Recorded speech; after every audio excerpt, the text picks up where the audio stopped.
We began this chapter last week, but we're going to go back to the beginning of the chapter. It's in the story of Joseph. Chapter 42.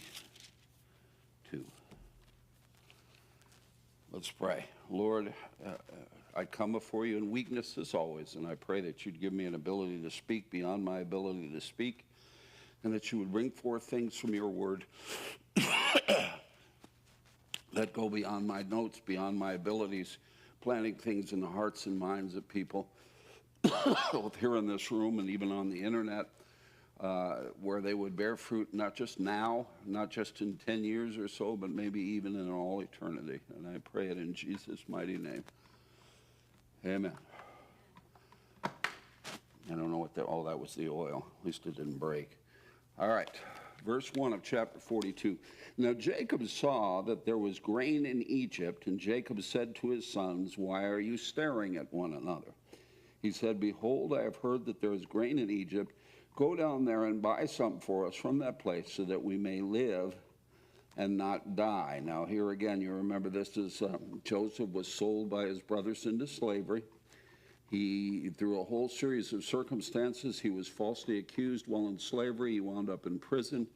And then the Lord began to give him the ability to interpret dreams. That was later remembered when the Pharaoh wanted to have the dream interpreted, and Joseph interpreted it. And through a whole series of events that could only have been God, suddenly this man went from being a slave to even lower, to a sex offender in prison, to being the second in charge in Egypt under the Pharaoh, and what would have been the most powerful nation on earth at the time. Only God could have done that.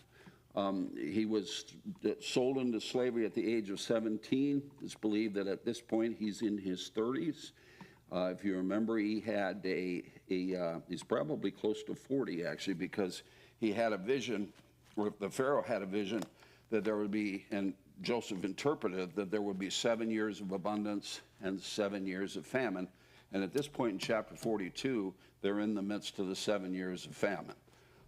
He was 30 when he first took over all of that, so he would have been about 37 when the famine began. We don't know how much time has passed, but usually it takes a while for famine to take over, and that's what's happening here. Jacob is up in his country in Canaan with the brothers, and he's sending them down to Egypt for food. Then 10 brothers of Joseph went down to buy grain from Egypt. But Jacob did not send Joseph's brother Benjamin with his brothers, for he said, "I am afraid that harm may befall him." Now remember, Benjamin was the brother of Joseph. They were both the sons of Rachel, and Rachel was the favored wife of Jacob, and he favored them openly. At this point, Benjamin was probably in his teens, nearing 20, most likely. Well, actually, at this point, he's probably older than that, but he's still a young man, much younger than the rest of them. Verse 5, so the sons of Israel came to buy grain. Among those who were coming for the famine was in the land of Canaan also. Now Joseph was the ruler over the land. He was the one who sold to all the people of the land, and Joseph's brothers came and bowed down to him with their faces to the ground. Now, I brought this up last time. I got to bring it up again.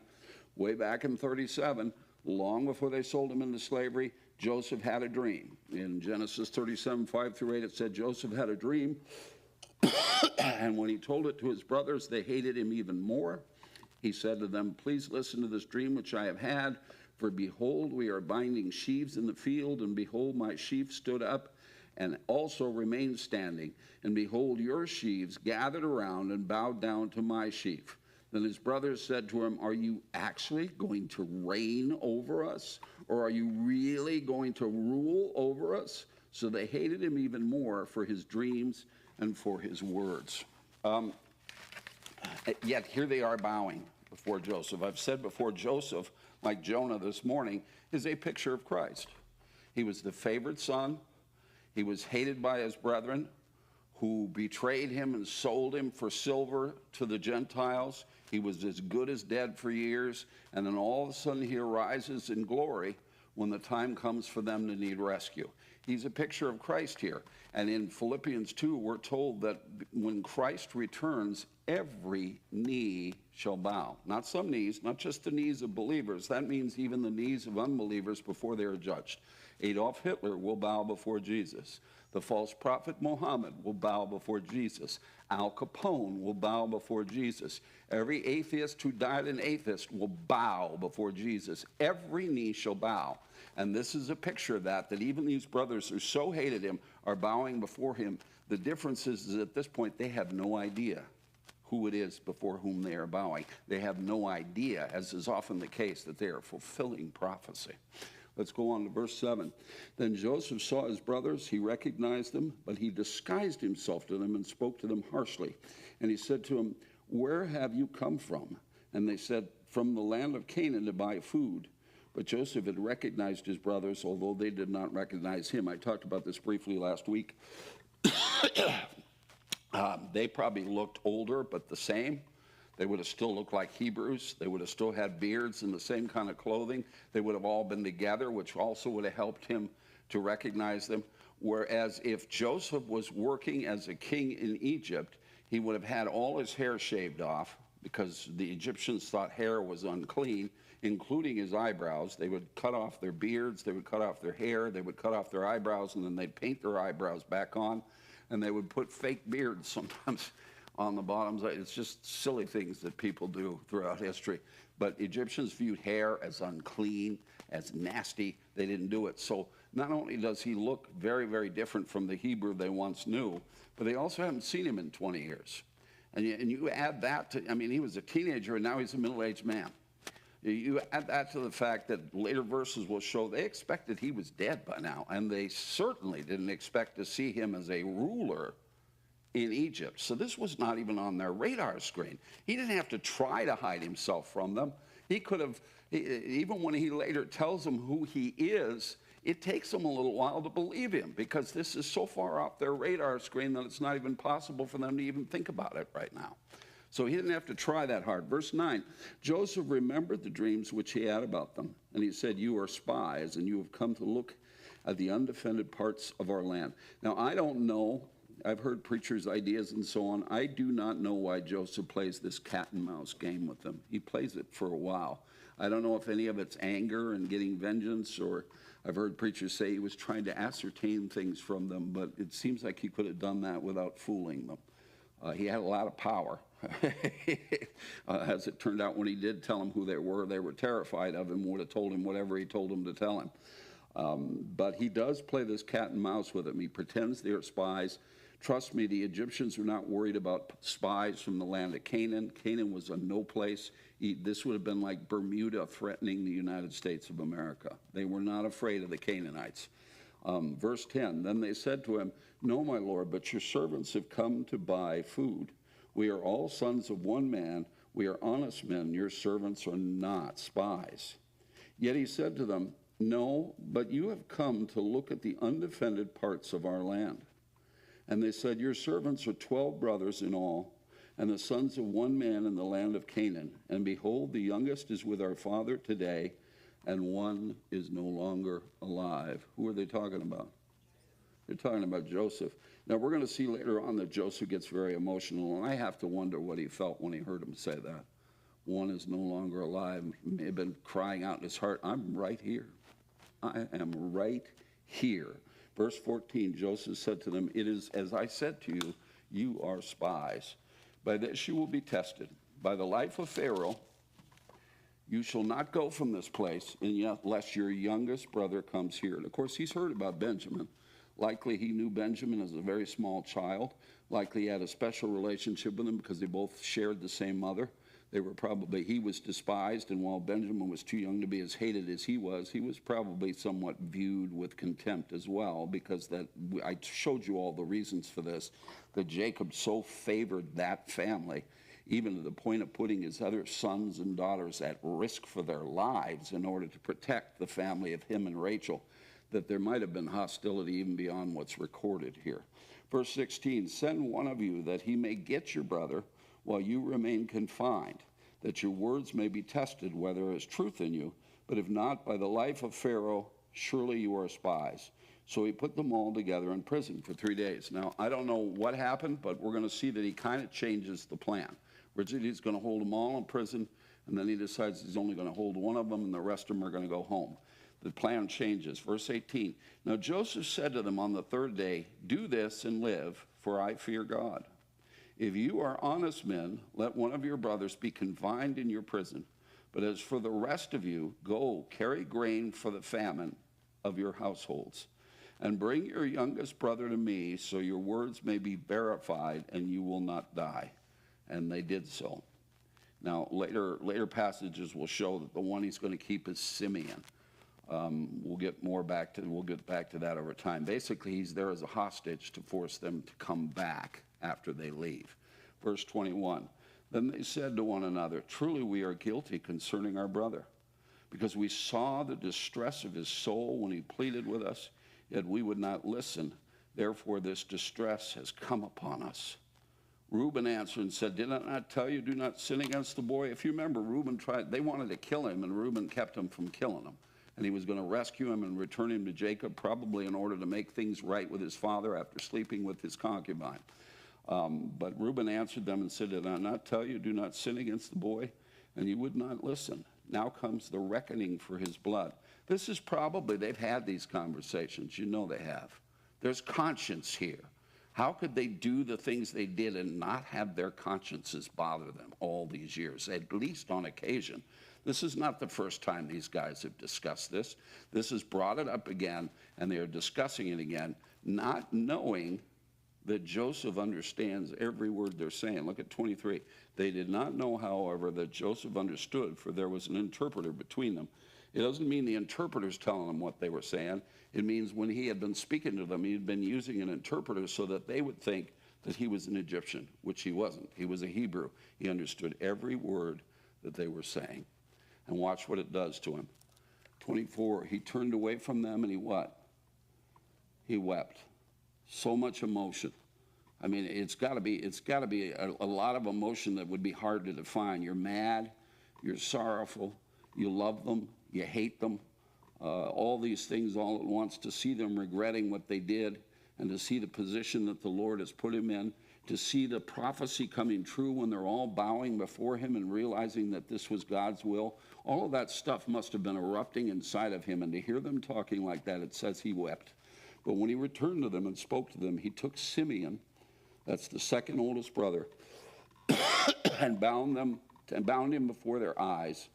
Then Joseph gave orders to fill their bags with grain and to restore every man's money in his sack and to give them provisions for the journey, and thus it was done for them. In other words, they paid for the food, and then he had instructions for them to secretly put the stuff back into their sacks, which is going to cause a great deal of consternation on their parts when they find that money still in the sacks. Verse 26, so they loaded their donkeys with their grain and departed from there. As one of them opened his sack to give his donkey fodder at the lodging place, he saw his money, and behold, it was in the mouth of the sack. Then he said to his brothers, my money has been returned, and behold, it is even in my sack. And their hearts sank, and they turned trembling to one another, saying, what is this that God has done to us? They're thinking that they're going to be viewed as thieves now, that they took their money back and stole the food, not knowing that Joseph had actually put it in the sack. 29, when they came to their father Jacob in the land of Canaan, they told him all that had happened to them, saying, the man, the Lord of the land, spoke harshly with us and took us for spies of the country. But we said to him, we are honest men, we are not spies. We are 12 brothers, sons of our father. One is no longer alive, and the youngest is with our father today in the land of Canaan. The man, the Lord of the land, said to us, by this I will know that you are honest men. Leave one of your brothers with me and take grain for the famine of your households and go. But bring your youngest brother to me, that I may know that you are not spies, but honest men. I will give your brother to you, and you may trade in the land. Now it came about as they were emptying their sacks, and behold, every man's bundle of money was in his sack. And when they and their father saw their bundles of money, they were dismayed. Their father Jacob said to them, you have bereaved me of my children. Now I want you to notice this. Notice what he says. You have bereaved me of my children. Joseph is no more, and Simeon is no more, and you would take Benjamin. All these things are against me. Who has bereaved him? They have bereaved him. This and an earlier statement, and I don't remember exactly where it was, gives you an indication that perhaps Jacob had suspicions that the official story of his favorite son were not quite true, because he's accusing them of doing something that caused Joseph to no longer be alive, so far as he knew. You have bereaved me of my children. Joseph is no more. And he's thinking Simeon is no more. You stole money and came back, and I'm not sending Benjamin back there, so we're not going to get Simeon. You have bereaved me of two of them, and now you want to take Benjamin too. Verse 37, then Reuben spoke to his father, saying, you may put my two sons to death if I do not bring him back to you and put him in my care, and I will return him to you. Now, does that make sense to you? Are there any grandparents in this room? I just became a grandparent. I got the cutest little Opie grandson with red hair and blue eyes. And if James wanted to call me and he said, if I don't do this, you can kill your grandson, would that give me a happy, glowing feeling? I would never kill my grandson. I can't imagine Jacob I don't know, Middle Eastern thinking is a little different than ours, but to promise that he could kill his own grandchildren in order to feel better if he didn't keep his word is just mystifying to me. Is it not to you? But apparently this is what he was saying. It's foreign thinking to us, but it wasn't foreign thinking to them. 38, but Jacob said, my son shall not go down with you, for his brother is dead. Time is it? Trying to see what kind of time I have. Okay.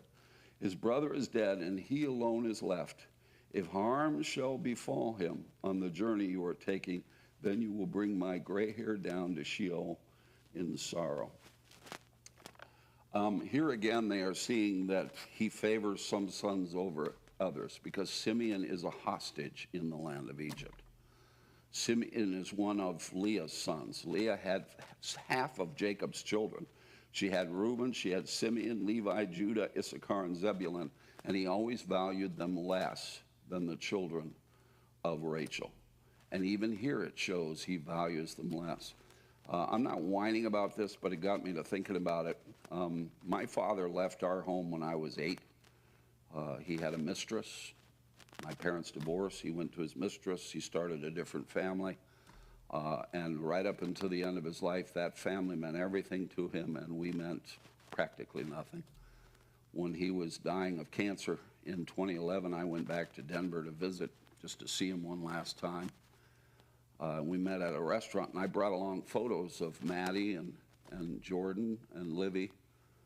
At the time, they would have been, 11 and 9 and 7. And I tried to give them to him, and he just shoved them back across the table at me and said, I don't need those. It hurt me, man. It cut right through me. And then he started talking about his grandchildren from my stepfamily. Nothing against them. But I felt, I think, at least a little bit of what they must have felt over and over with Jacob, that he favored one group. And he really, forgive me for saying this, for all his actions, he really showed that he didn't give a damn about most of the rest of them. There was a reason for all this hostility, and a lot of it fell on the shoulders of Jacob. His chickens are coming home to roost, so to speak. The good news is God has a plan, and I'm going to stop here. I'm not going to keep going through 43. We're starting to come close to the end of Genesis, and the story is going to pick up. But that's where we're at, and I'm going to stop. Can we do one more song?